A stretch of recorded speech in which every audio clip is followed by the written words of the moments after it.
ভোটের বাক্সে লাথি মারো, বাংলাদেশ কায়েম করো। তো সেই বাংলাদেশ কায়েম করা প্রসঙ্গে এসে মরহুম প্রেসিডেন্ট শেখ মুজিবুর রহমান উনি তো বাংলাদেশের স্বাধীনতা উনি শেষ পর্যন্ত তো চান না। 7 মার্চে উনি ভাষণ, তার পরবর্তী সময়গুলো আমরা তো লক্ষ্য করেছি। জামাত ইসলামের অবস্থাটার কথা বলেন, বাংলাদেশ শেখ মুজিবুর রহমান স্বাধীনতা চায় না, ভালো কথা। বাংলাদেশ একই চাওয়া না চাওয়া ছিল।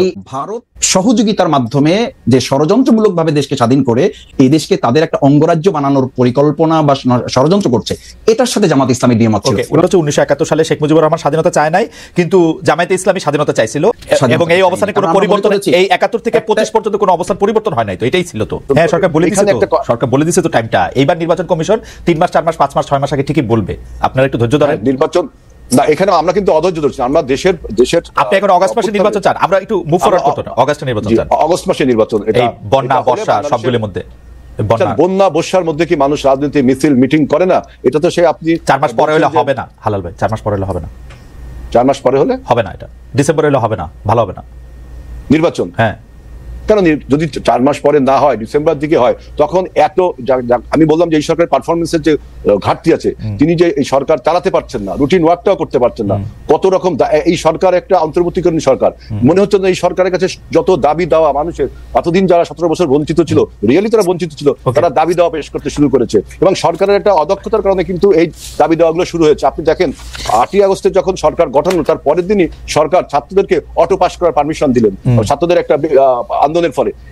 এই যে সরকারের অদক্ষ একটা আপনার সিদ্ধান্তের ফলে সমস্ত বঞ্চিত শক্তিগুলো এখন সরকারের উপরে। আপনি বলছেন যে সরকার অদক্ষ শক্তির জন্য। আচ্ছা, আমি সরকারের অনভিজ্ঞতা, অদক্ষ এবং অনভিজ্ঞতা, ঠিক আছে, আমি এগুলিতে আসবো পরে। আমার একটু কুইক, আপনার কাছে কি মনে হয় যে আমরা জুলাই আগস্টে যে আন্দোলনের সময় দেখেছি, সেই আন্দোলনের সময়তে শেখ হাসিনা সরকারের উৎখাতের জন্য সবাই একসাথে কাজ করেছে, সবাই নানা জায়গায় মানে যে যার জায়গা থেকে সাহায্য করেছে, কিন্তু এই সরকারের সমন্বয়করা বিশেষ করে যে শুধু জামায়াত শিবিরের কথা বলে, এটা কারণ কি? আপনাদের কথা কেন বলে না? হেলাল ভাই, আপনি যদি একটু ছোট করে বলেন, কোথায় গিয়ে সেটা আটকাইলো? আমাকে যদি বলতে হয়, দেখেন বাংলাদেশে আপনার আন্দোলন বা কোনো কৃতিত্বকে হাইজ্যাক করার একটা সিনড্রোম আমরা 71 সালেও দেখেছি, যেভাবে আওয়ামী লীগ আপনার 71 সালের চেতনাকে হাইজ্যাক করে নিজেদের বলে চালিয়ে দিতে চেয়েছিল। এবারও আমি এরকম একটা 24-এর গণ অভ্যুত্থানে এরকম সিনড্রোম আমরা দেখতে পাচ্ছি। কিরকম দেখেন, এটা জুলাই গণ অভ্যুত্থান, কিন্তু এই জুলাই গণ অভ্যুত্থানের পিছনে যে দীর্ঘ 17 বছরের মানুষের সংগ্রাম, রক্ত ক্ষয়, লড়াই সংগ্রামের যে ইতিহাস রয়েছে, সেই ইতিহাসটিকে ভুলে গিয়ে একটি বাইনারি কনফিউশন তৈরি করেছে যে 17 বছর না বাংলাদেশ কাঁপানো 34 দিন, এটা একটা বলেছে। আর একটা বলছে যে কে মাস্টার মাইন্ড, তারপরে বলছে যে ছাত্ররা আমাকে নিয়োগ করেছে। এই সমস্ত বাইনারি কনফিউশন, আমি সেটা মানলাম, কিন্তু ধরেন যে কোনো পলিটিক্যাল পার্টির মধ্যে বিএনপির কথা না বলে যে জামায়াতের কথা বলার কারণ কি? এটার কারণ কি একটা হইতে পারে যে বিএনপি কি শেষ মুহূর্তে এসেও 23-24 তারিখেও আসলে ভাবতেছিল যে আওয়ামী লীগ সরকারই রয়ে যাবে, তো সেই জন্য সে আর নতুন নিপীড়ন নির্যাতনের মধ্যে যেতে চায় না? না, এটা তো ঠিক না। আমাদের যে বৈষম্য বিরোধী যে ছাত্র জোট তৈরি হয়েছিল, সেই বৈষম্য বিরোধী ছাত্রদের most of the student participation হলো জাতীয়তাবাদী ছাত্র দলের। কারণ তখন বৈষম্য বিরোধী ব্যানারটা ব্যবহার করা হয়েছিল পলিটিক্যাল কৌশলের কারণে, এবং সমস্ত রাজনৈতিক দলের ছাত্র সংগঠনগুলো, এই ইসলামী ছাত্র শিবির বলেন, বামপন্থী ছাত্র সংগঠনগুলো বলেন, অন্যান্য ছাত্র সংগঠনগুলো, সবাই কিন্তু এর মধ্যে ছিল। কিন্তু যখন অভ্যুত্থানটা হয়ে গেল, তারপরে যখন ক্রেডিট ক্লেমের সিনড্রোম তৈরি হলো, তখন কিন্তু আমাদের বিভক্তিটা তৈরি হলো। এবং আরেকটি দেখেন, আরেকটি কথা না বলে কেন আপনারা তো তাদের সাহায্যই করলেন, এটা তৈরি হলো। আমরা ক্ষেত্র তৈরি করলাম, জমিন তৈরি করলাম, এবং আপনি কি মনে করেন যে দেখেন যদি এই মাফিয়া কোটা আন্দোলনটা মেনে নিত, যদি কোটা আন্দোলনটা মেনে নিত, আমরা কি চাকরি দিত, তাহলে কি আপনি মনে করতেন যে হাসিনার পতন হতো না? তারপরেও হাসিনার পতন হতো, কারণ রাজনৈতিক দলগুলো তখনও আন্দোলন সংগ্রাম ছিল। আপনারা 17 বছর চেষ্টা করেছেন, হয়তো আরো 34 বছর লাগতো আর কি। এটা কিন্তু খালেদ ভাই আপনি এভাবে বলতে পারেন না, কারণ 17 বছর ব্যাপী আমরা অবিরাম আন্দোলন করেছি। আমরা সেই 12 সাল থেকে আমি আবার আপনার কাছে আসবো। আমরা কি এটা উল্টা সাইড থেকে দেখতে পারি যে বিএনপি হঠাৎ করে ওদেরকে বলতে থাকলো যে তোমরা খালি গোলটা দিছো, বাকি সবকিছু আমরা তৈরি করছি, তোমাদের বিএনপি বলা আগে শুরু করছে না? এটা একটা ন্যারেটিভকে বানিয়েছে। কিন্তু আমাদের বক্তব্য হলো যে আমরা 12 সাল থেকে এই সরকার যখন ফ্যাসিবাদে পরিণত হলো, 18 সালে যখন মাফিয়ায় পরিণত হলো, আমরা 12 সালে জনগণকে ঐক্যবদ্ধ হওয়ার জন্য ডেকেছি, কেউ আসছে কেউ আসেনি। 18 সালেও ডেকেছি, কেউ আসছে কেউ আসেনি। 24 সালে যখন সবাই আসলো, তখন আমরা ফাইনালি হাসিনাকে বিদায় করতে সক্ষম হলাম। এখন এই ব্যাপারটা পরিষ্কার। আমি একটু এই প্রশ্ন নিয়ে আমি একটু মাসুদ ভাইয়ের কাছে যেতে চাই। মাসুদ ভাই, আন্দোলনের মধ্যে কিন্তু বিএনপির শুধু 34 দিনের অংশগ্রহণ না, 17 বছরের ত্যাগ তিতিক্ষা, তাদের প্রচুর লোকের গুম হওয়া, মামলার মধ্যে থেকে পড়ে সর্বশান্ত হওয়া, বিভিন্ন জায়গা থেকে চাকরিচ্যুত হওয়া, পড়ালেখা শেষ করতে না পেরে রাস্তা ঘুরে নানা ধরনের অবদান রয়েছে। এবং এই যে কোটা আন্দোলনের মধ্যে যখন এই বাচ্চা ছেলে মেয়েরা মার খেতে শুরু করেছে, তখনও কিন্তু বিএনপি ঝুঁকি নিয়ে রিস্ক নিয়ে বিভিন্ন কাজ করেছে।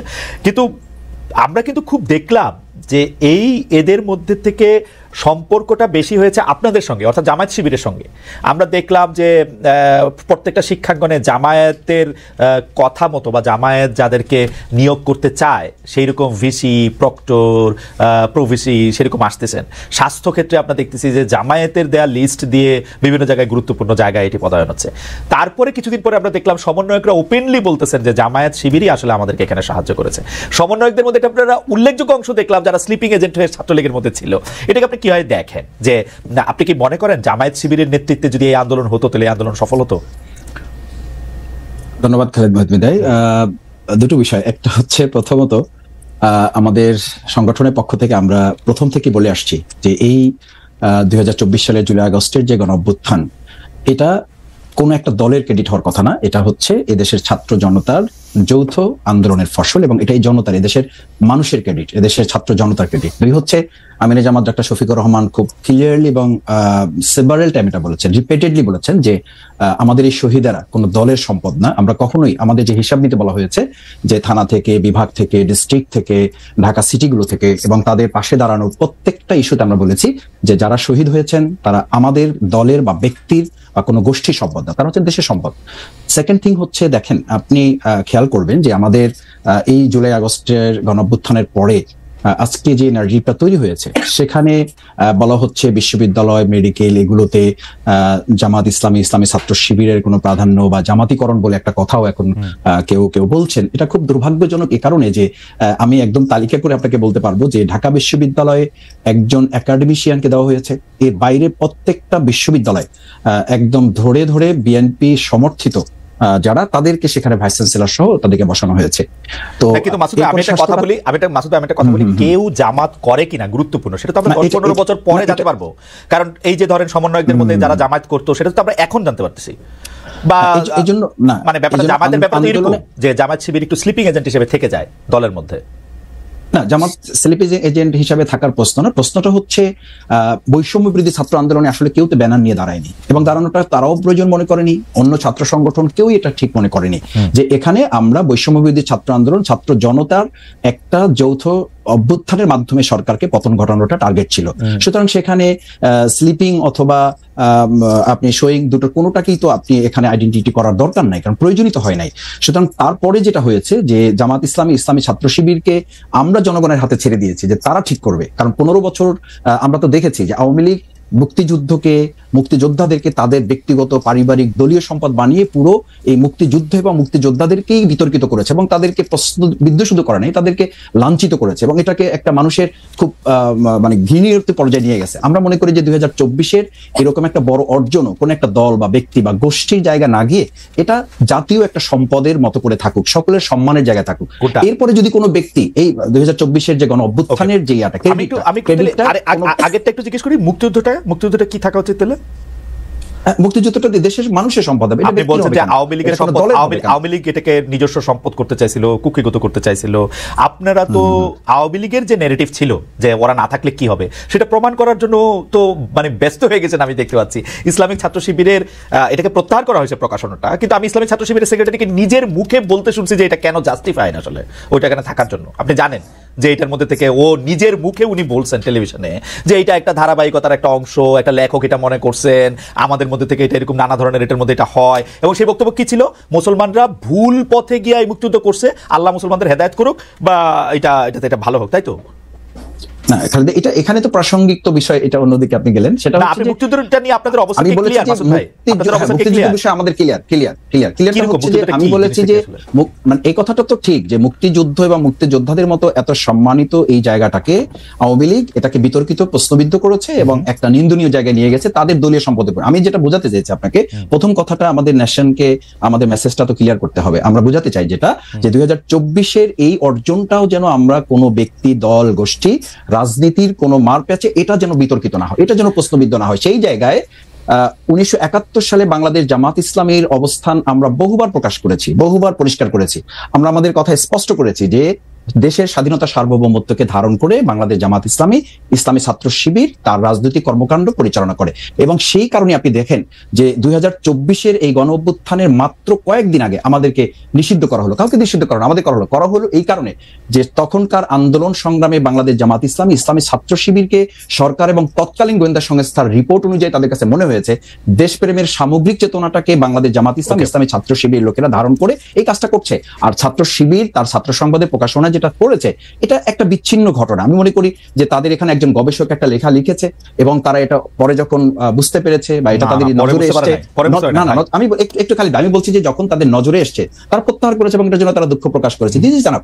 এখন আমি যদি আপনাকে আরো ধরি যে এটা তো এই ন্যারেটিভটাকে যদি আপনি ওভাবে নেন, আমি এটা মানে শ্রদ্ধা রেখেই বলছি যে আমাদের এখন বাংলাদেশ জাতীয়তাবাদী দল বিএনপি ওনাদের ওখানে যে মহাসচিব হিসাবে শ্রদ্ধেয় মির্জা ফখরুল ইসলাম আলমগীর সাহেব উনি কাজ করছেন, ওনার বাবা সম্পর্কে আমাদের কাছে কি মেসেজ আছে? তো সেজন্য কি বিএনপিকে এখন ক্ষমা চাইতে বলতে হবে, বা আমরা কি বলবো যে মির্জা ফখরুল সাহেবের শ্রদ্ধেয় মরহুম পিতা মির্জা রুহুল আমিন চোখামিয়া 1971 সালে উনি ঠাকুরগাঁ জেলার অন্যতম স্বাধীনতা বিরোধী হিসাবে 710 জনের একজন ছিলেন।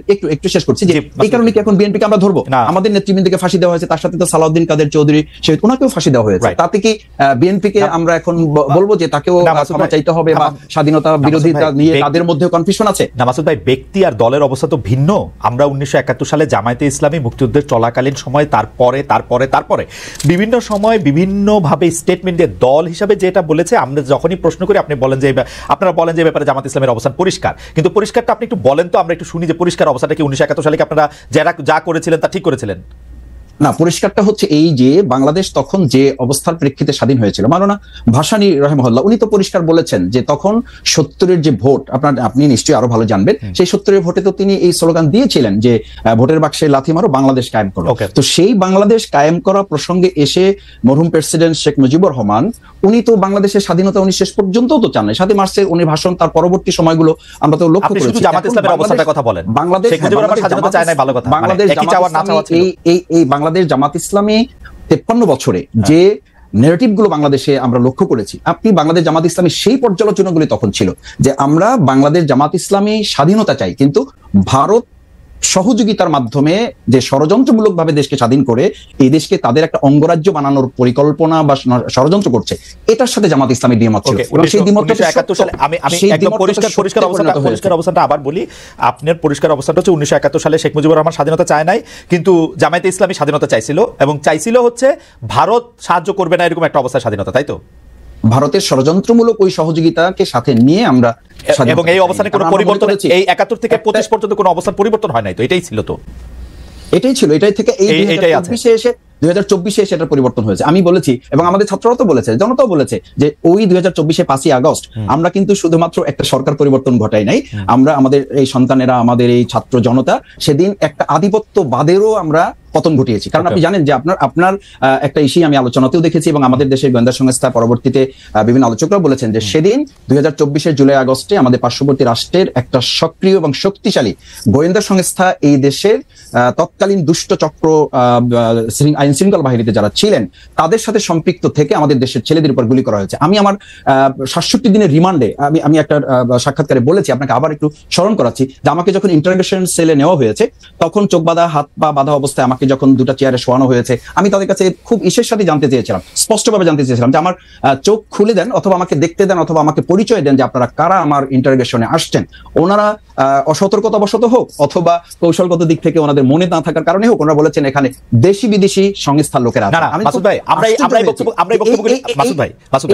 যখন দেশ গিয়ে আমরা একটু আসলে একটু প্রিসাইজ থাকতে চেষ্টা করি। অর্থাৎ 1971 সালে যেভাবে বাংলাদেশ স্বাধীন হয়েছিল, জামাত ইসলাম এটার সাথে একমত ছিল না, তো জামাত ইসলাম এটার সাথে একমত কখনোই পোষণ করে নাই। 2024 সালে আইসে বাংলাদেশ, আপনি মনে করতেছেন 2024 সালে আইসে বাংলাদেশ একটা অন্যরকম স্বাধীনতা পাইছে, এটা কি ব্যাপারটা এরকম? মানে ভারত এলিমেন্ট আমি যেতে চাইতেছি না, আপনি দুই লাইনে বলেন 1971 সালে জামাতের অবস্থা সঠিক ছিল। দুই লাইনের জামাত ইসলামের দুই লাইনের কথাটা আসলে কোনো একটা কোশ্চেনের কথা আপনি কখনো কখনো দুই লাইনে বলতে পারবেন না। আপনি আমাকে বলেছেন সেই জন্য কথাটা উঠলো যে আপনাদের অবস্থান কি পরিষ্কার, কিন্তু আমি কখনো এই পরিষ্কার কথাটা জানতে পারি না। পরিষ্কারটা কি? কথা হচ্ছে এইটা যে বাংলাদেশ জামাত ইসলামী স্বাধীনতাটা ভারতের ষড়যন্ত্রমূলক সহযোগিতার মাধ্যমে চায়নি, কিন্তু যখন স্বাধীন হয়েছে দেশ, সেই স্বাধীনতাকে ধারণ করে জামাত ইসলাম, ইসলামী ছাত্র শিবির তার সামগ্রিক কার্যক্রম পরিচালিত হয়ে আসছে এবং সেটা প্রমাণিত এবং পরীক্ষিতভাবে দেশের জনগণ সেটা গ্রহণ করেছে। ফ্যান্টাস্টিক। আচ্ছা, আমি এই যে এইখানকার একজন উপদেষ্টা আছে বর্তমান সরকারে, তার নাম মাহফুজ আলম, তিনি বলেছেন যে তিনি অনেক কথা বলেছেন তার স্ট্যাটাসে, আমি শুধু 4 লাইন শোনাই। মুক্তিযুদ্ধের পর কি হয়েছে তা নিয়ে সমালোচনা করুন, ইতিহাস পর্যালোচনা করুন, কোনো সমস্যা নেই। এমনকি মুক্তিযুদ্ধের সময় কি কি ঘটেছে তা নিয়ে তর্ক উঠতে পারে, কিন্তু শেষ হবে মুক্তিযুদ্ধকে মেনে নিয়ে। আপনারা কি মুক্তিযুদ্ধকে মেনে নিয়েছেন, নাকি এখানে আপনাদের একটু আলাদা জায়গা আছে জনাব মাসুদ? মানে এতদিন পরে সেই প্রশ্ন করাটাই আসলে অবান্তর এই কারণে যে বাংলাদেশ জামাত ইসলামী, ইসলামী ছাত্র শিবির এই চেতনাকে ধারণ করে শুধু করে নাই। আপনি দেখেন 2010 সালে আপনারা তো মুক্তিযুদ্ধের কথা উঠলে বলেন এটা ভারতের ষড়যন্ত্র, এটা খারাপ জিনিস মনে হয়, শুনে তো ভালো জিনিস মনে হয় না এটাকে। আমরা বলেছি যে যখন দেশটা স্বাধীন হয়েছে, সেই স্বাধীনতাটাকে অর্থবহ করে এবং এটা ধারণ করার ক্ষেত্রে জামাত ইসলামী প্রমাণিত এবং পরীক্ষিত দেশের মানুষের কাছে। ঠিক আছে, আমরা পরবর্তী প্রসঙ্গে যাই। জনাব মাসুদ, আপনাকে ধন্যবাদ। পরবর্তী প্রসঙ্গ হচ্ছে যে জনাব আজল বারী হেলাল, এই জাতীয় সরকারে কি আপনাদের আহ্বান জানানো হয়েছিল, অর্থাৎ বিএনপিকে আহ্বান জানানো হয়েছিল? যে এটা আমি এই প্রশ্নটা উত্তর দিয়ে আমি মাসুদ ভাইয়ের একটা কথা ছোট করে বলি। এই যে দেখেন যে আমাদের অভ্যুত্থানের শক্তিগুলোকে বিরুদ্ধে যে অনৈক্য তৈরি করা হচ্ছে ব্লেম গেমের মাধ্যমে, যেভাবে আওয়ামী লীগ আপনার মুক্তিযোদ্ধাদের নিয়ে ব্লেম গেম করেছে যে অমুক মুক্তিযোদ্ধা তমুক রাজাকার, আমি জামাত ইসলামের মাসুদের এই বক্তৃতার মাধ্যমে সেই একটা প্রতিধ্বনি শুনতে পাচ্ছি যে বিএনপির মহাসচিবের পিতার ব্যাপারে যে কথা বলা হচ্ছে, এই ফ্যাক্ট চেকিং না করে আপনার যে প্রোপাগান্ডা মেশিন এখন তৈরি হয়েছে বাংলাদেশে, তার উপর ভিত্তি করে কথা বললো। আপনি দেখেন, আমি প্রতিধ্বনি এই জন্য বললাম যে 71 সালে একটা রাজনৈতিক দল দেশ ছেড়ে পালিয়ে গেল ভারতে, আরেকটি রাজনৈতিক দল স্বাধীনতার বিরুদ্ধে থাকলো, আর আমাদের নেতা শহীদ প্রেসিডেন্ট জিয়াউর রহমান যুদ্ধ করলো। এখন সেই দলের দিকে এই দুটো দলই, একটা পরাজিত শক্তি আর একটা পালিয়ে যাওয়া। এই কথা কি হিস্টোরিক্যালি ঠিক? এই কথা কি হিস্টোরিক্যালি ঠিক হেলাল ভাই? জিয়াউর রহমান সাহেব ক্ষমতায় থাকার জন্য, মরহুম প্রেসিডেন্ট জিয়াউর রহমান সাহেব ক্ষমতায় থাকার জন্য সমগ্রভাবে যে রাজনৈতিক দলটার, যে রাজনৈতিক আদর্শটার, যে রাজনৈতিক কাঠামোটার সাহায্য চাইলেন, সেটা হচ্ছে জামায়াতে ইসলামী। না, আপনি এটা আপনি কোন ইতিহাস থেকে বলছেন? আপনি আমার চেয়ে ভালো জানেন। 78 সালে আপনি ইতিহাস দেখেন।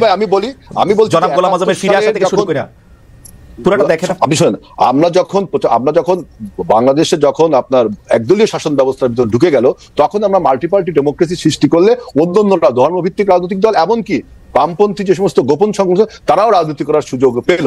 আর আমি যেটা বলছি যে ব্লেম গেমের কথা, যে আওয়ামী লীগ যে ব্লেমটা দিত যে অমুক রাজাকার, বিএনপিকে লক্ষ্য করে বলতো, অথচ আওয়ামী লীগ কিন্তু আপনার এদেশ মুক্তিযুদ্ধের সময় ভারতে পালিয়ে গেল, কলকাতায় পালিয়ে গেল, আরেকটি দল বিরোধিতা করলো এই স্বাধীনতা যুদ্ধে।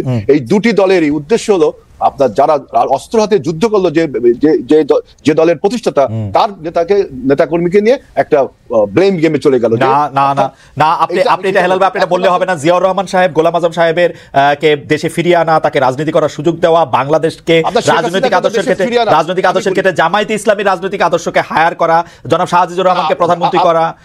শাহজিজুর রহমান কিন্তু ভোটের মাধ্যমে, আপনি যদি ইতিহাসটা পড়েন, আপনার পার্লামেন্ট 79-এর পার্লামেন্টে যারা নির্বাচিত হয়েছিল, তারা ভোটের মাধ্যমে শাহজিজকে ওই ভোটের কথা বলে না হেলাল ভাই, ওই ভোটের কথা না, কেন আপনার এটা তো ডেমোক্রেসি, আপনি ওই ভোটের কথা, ওই ভোটের কথা বলা না বলা একরকমই।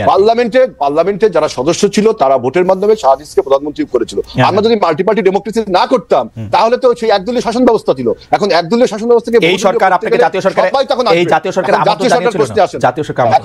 এখন আমি দেখেন, আমি দেখলাম যে নাহিদ ইসলামের একটা স্ট্যাটাসে দেখলাম যে সে বলছে তারা নাকি জাতীয় সরকারের আমন্ত্রণ জানিয়েছিল। আমার প্রথম বক্তব্য হলো, বিএনপি 2022 সালে যখন 31 দফা সংস্কার প্রস্তাব দেয়, তখন তারা আমরা বলেছিলাম যে after the election we will make a national government. সুতরাং আপনি যদি প্রস্তাব দিয়েও থাকেন, তাহলে আমাদের কমিটমেন্ট বা আমাদের রাজনৈতিক কর্মসূচির সাথে মিলছে না। আরেকটা কথা, নাহিদ ইসলাম বলছে যে সে তখন গণভবনে ছিল, আর আপনার মিটিং হয়েছে আপনার ক্যান্টনমেন্টে, তাহলে তিনি এই কথা জানেন কিভাবে?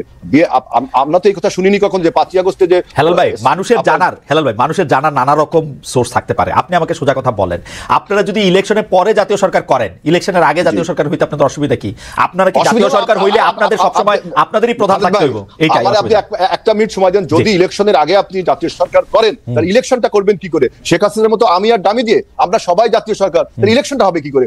সবাই মিলেই করবে, সবাই মিলেই করবে। কিভাবে ইলেকশন? সবাই মিলেই করবে। শেখ হাসিনা 24 সালের আমি আর দামির ওই রকম কেন হবে?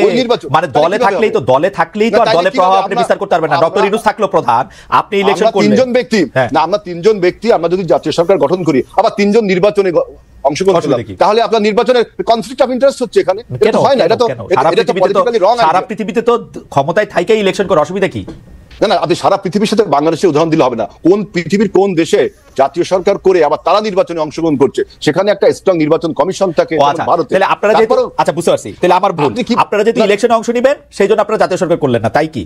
ইলেকশনে অংশ আমি জাতীয় সরকার করলে আমি সবাই যদি জাতীয় সরকারে অংশগ্রহণ করি, ইলেকশনে করবো কার সাথে? সরকারের সাথে সরকারি ইলেকশন, এটা তো পলিটিক্যালি একটা রং আইডিয়া। এটা তো টোটালি পলিটিক্যালি রং আইডিয়া। বাংলাদেশে কি কোনোদিন এরকম একটা হইতে পারবে না যে 10টা দল মিলে একটা ইলেকশন কালীন সরকার তৈরি হবে? এটা হইতে পারবে না?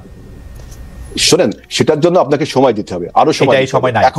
এখন যে ট্রানজিশনাল পিরিয়ডে আমরা রয়েছি, একটা মানে যুগ সন্ধিক্ষণে আমরা রয়েছি, এখন আমাদের এই বিপ্লবকে, আমাদের আন্দোলনকে, আমাদের অভ্যুত্থানকে যদি সুসংহত করতে হয়, তাহলে অবশ্যই যে রাজনৈতিক শূন্যতা তৈরি হয়েছে, সেখানে একটি রাজনৈতিক সরকারের প্রয়োজন। এখন আপনি যদি জাতীয় সরকার গঠন করেন আগে, তাহলে হাসিনার সাথে আপনার পার্থক্য থাকলো কি? আর আমরা যেটা নির্বাচনে কমিটমেন্ট করেছি আন্দোলনের সময়, আমাদের সাথে যারা যুগপৎ আন্দোলন করে তাদের সবার সাথে আমাদের কমিটমেন্ট হয়েছে, তারাও আমাদের সাথে কমিটমেন্ট করেছে যে after the election we will make আপনার ন্যাশনাল গভর্নমেন্ট। আপনি এখন এই কথা বললে তো হবে না।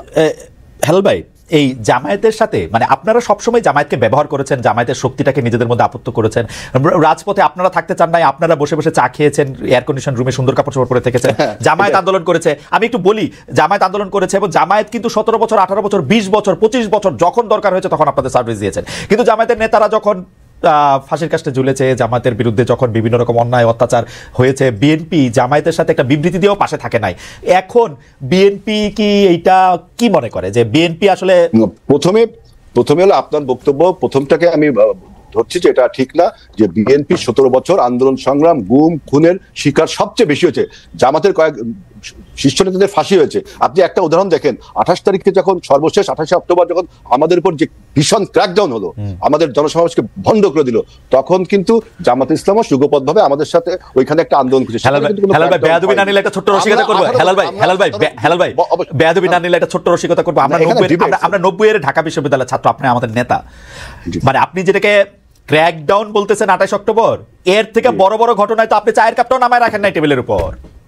কেন আমরা 17 বছর আমরা আপনি চাই খাইতেছিলেন, ধরেন 90-তে যে ঘটনা পুলিশ ঘটাইছে, সরি, সেগুলি তো হয়তো আপনি চায়ের কাপটাও নামায় রাখেন নাই, সেটাকে আপনি ক্র্যাকডাউন বলতেছেন 28 অক্টোবরের ঘটনা না। 28 অক্টোবরে আমি বলছি যে আমাদের উপর যে পরিমাণ ক্র্যাকডাউনটা হলো এবং তার আগেও আপনারা 17 বছর ব্যাপী এই সরকারের বিরুদ্ধে কখনো আমরা থেমে থাকিনি, অবিরাম ভাবে আমরা আন্দোলন সংগ্রাম চালিয়ে গেছি। আমাদের গুম খুন কত হয়েছে দেখেন। এই আপনার লাস্টে যে 34 দিনের যে আন্দোলন, এই সরকার পতন হলো, সেখানেও আমাদের প্রায় 150 নেতাকর্মীকে হত্যা করা হয়েছে এবং এ পর্যন্ত আমাদের বিএনপির 29 লাখ নেতাকর্মীর নামে আপনার মিথ্যা মামলা দেওয়া হয়েছে। কত ইলিয়াস আলীর মতো একজন ছাত্র নেতাকে গুম করেছে, চৌধুরী আলমকে গুম করেছে, কত লোককে গুম করেছে, খুন করেছে।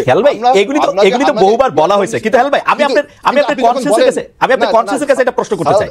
আমি আপনার কনসেন্সাসের কাছে প্রশ্ন করতে চাই। চায়ের কাপ আমরা যখন বলছেন আমরা এসি রুমে ছিলাম, তখন প্রতিবাদটা করি যে আমরা 17 বছর আন্দোলন সংগ্রাম করলাম, ঘর ছাড়া বাড়ি ছাড়া হলাম। আপনি যদি এখন এটা বলেন, আর আমাদের অন্যান্য রাজনৈতিক দল তারাও আমাদের সাথে যুগপৎ আন্দোলন করেছে, আমি কাউকে খাটো করে বলছি না, আমি কাউকে খাটো করছি না, কিন্তু 17 বছরে আমাদের এই আত্মত্যাগকে, আমাদের দলের উপর যে পরিমাণ অত্যাচার করা হয়েছে, আমাদের দলকে ধ্বংস করবে জন্য আমাদের নেতার, আমাদের নেত্রী এবং খালেদা জিয়া, যিনি আপনার আজকে বাংলাদেশের ইউনিটির প্রতীক, তার বিরুদ্ধে 33টা মামলা দেওয়া হয়েছে আমাদের, এবং তাকে 7 বছর জেলে রাখা হয়েছে।